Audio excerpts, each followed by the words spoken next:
কেমন হচ্ছে নতুন মন্ত্রিসভা? আলোচনায় আছে কারা? বাংলাদেশ সরকারের লোগো। ত্রয়োদশ জাতীয় সংসদ নির্বাচনে নিরঙ্কুশ সংখ্যাগরিষ্ঠ আসনে জয়ী হয়ে আবার সরকার গঠন করতে যাচ্ছে বিএনপি। দলীয় প্রধান তারেক রহমানই প্রধানমন্ত্রী হচ্ছেন।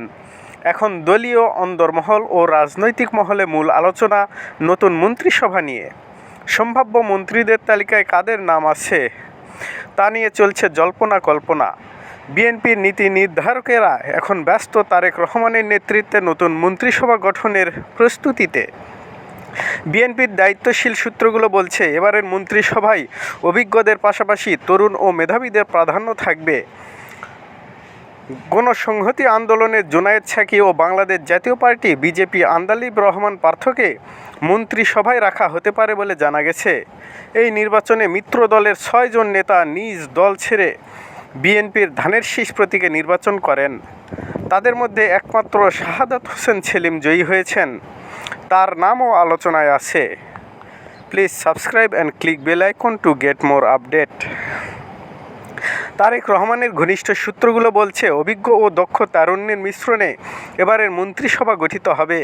জ্যেষ্ঠ ও অভিজ্ঞ নেতাদের মধ্যে দলের মহাসচিব মির্জা ফখরুল ইসলাম আলমগীর, স্থায়ী কমিটির সদস্য মেজর অবসরপ্রাপ্ত হাফিজ উদ্দিন আহমদ, আমির খসরু মাহমুদ চৌধুরী, সালাউদ্দিন আহমদ, আব্দুল মঈন খান, সেলিমা রহমান ও গয়েশচন্দ্র রায়ের নাম আলোচনায় রয়েছে। স্থায়ী কমিটির সদস্য নজরুল ইসলাম খানকে সরকার গঠনের পর প্রধানমন্ত্রীর রাজনৈতিক উপদেষ্টা করার পরামর্শ রয়েছে। বেগম খালেদা জিয়ার জানাজায় বিপুল জমায়েতে দলের পক্ষ থেকে বক্তব্য দিয়েছেন নজরুল ইসলাম খান। এবার বিএনপির নির্বাচন পরিচালনা কমিটির আহ্বায়ক ছিলেন তিনি। তাই নজরুল ইসলাম খান নতুন সরকারে গুরুত্বপূর্ণ পদে থাকছেন, এই আলোচনা দলের ভেতরে বাইরে আছে। বিএনপির দায়িত্বশীল সূত্রগুলো বলছে, এবারের মন্ত্রিসভায় অভিজ্ঞদের পাশাপাশি তরুণ ও মেধাবীদের প্রাধান্য থাকবে। তাছাড়া আব্দুল আওয়াল মিন্টু কৃষি ও খাদ্য প্রযুক্তি খাতের বড় উদ্যোক্তা হিসেবে দেশ বিদেশে পরিচিত।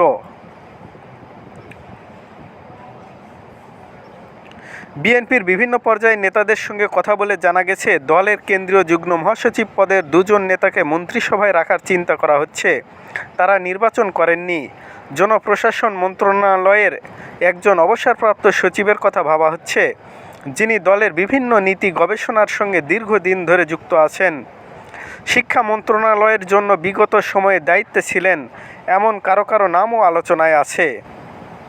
নারীদের মধ্যে দলের স্থায়ী কমিটির সদস্য এবং মানিকগঞ্জ, সিলেট ও ফরিদপুর অঞ্চলের সংসদ সদস্যদের মধ্যে একাধিক জনকে মন্ত্রিসভায় রাখা হতে পারে বলে জানা গেছে।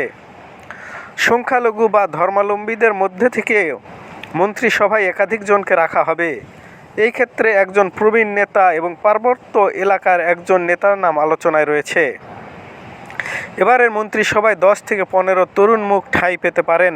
তাদের মধ্যে পঞ্চগড়, সিলেট, নোয়াখালী, টাঙ্গাইল, কিশোরগঞ্জ, ঝিনাইদহ, নেত্রকোনার।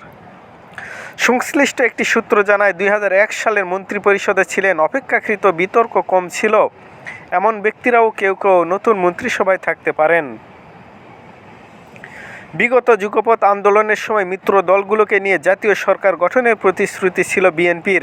মিত্র বা শরিক দলগুলো থেকে নিজ নিজ দলের প্রতীকে জয়ী হয়েছেন 3 জন নেতা। এর মধ্যে গণসংহতি আন্দোলনের জুনায়েদ সাকি ও বাংলাদেশ জাতীয় পার্টি বিজেপি আন্দালিব রহমান পার্থকে মন্ত্রিসভায় রাখা হতে পারে। সংশ্লিষ্ট একটি সূত্রের সঙ্গে কথা বলে জানা গেছে, এবারের মন্ত্রিসভা খুব বড়সড় না করার চিন্তা রয়েছে। প্রধানমন্ত্রীর কার্যালয়ের কলেবর একটু বড় হতে পারে। একাধিক উপদেষ্টা, বিশেষ সহকারী বা অন্য কোনো নামে অনেককে যুক্ত করা হতে পারে, যার মধ্যে বিভিন্ন খাতের বিশেষজ্ঞ ব্যক্তিরাও থাকতে পারেন। এই ক্ষেত্রে বিশ্ব ব্যাংকে কাজ করা, তথ্য প্রযুক্তি খাতে নেতৃত্বস্থানীয় পর্যায়ে কাজ করা একাধিক ব্যক্তিকে অন্তর্ভুক্ত করার সম্ভাবনা রয়েছে। নতুন সংসদ, নতুন সরকার, এখন পুরো দেশ তাকিয়ে আছে নতুন রাজনৈতিক অধ্যায়ের দিকে। এখন সবার নজর তারেক রহমানের নেতৃত্বে বিএনপির নতুন মন্ত্রিসভার দিকে। বিএনপির স্থায়ী কমিটির সদস্য ও কক্সবাজার 1 আসনে নির্বাচিত সংসদ সদস্য সালাউদ্দিন আহমেদ বলেন, নতুন মন্ত্রিসভা কেমন হতে যাচ্ছে তা দেখতে দেশবাসীকে আর অল্প সময় অপেক্ষা করতে হবে। Please subscribe and click bell icon to get more update. Thanks for watching.